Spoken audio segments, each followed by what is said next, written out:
The final dish we are going for today is Padavalanga Chira Koot. Padavalanga means snake gourd. Chira is spinach. It can be red spinach or green spinach. We are using red spinach.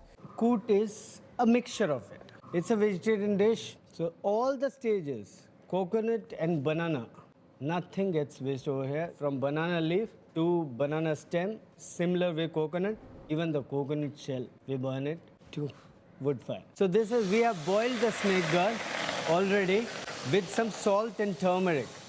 Just kept it to al dente stage. Green chili, ginger, small onions. We are adding some curry leaf. Most of the dishes in Kerala are with curry leaf, some garlic, some coconut oil now. So it's already cooked snake gourd. So we are adding red spinach to it.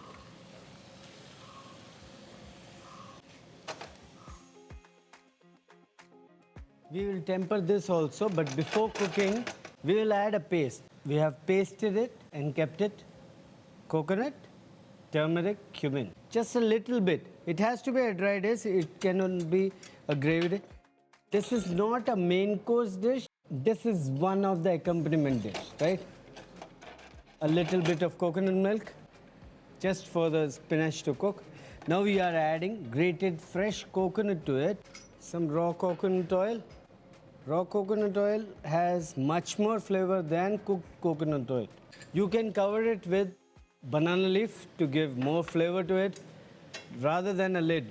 So what happens is the steam comes out, it touches the banana leaf and it condenses and it enhances the flavor, right?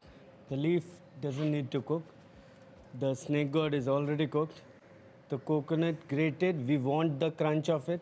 So we won't cook it to that extent. We'll take it off in 2 minutes. Just we want to push the steam in. This is almost done. Once the leaf get wilted, you understand the steam has come out, right?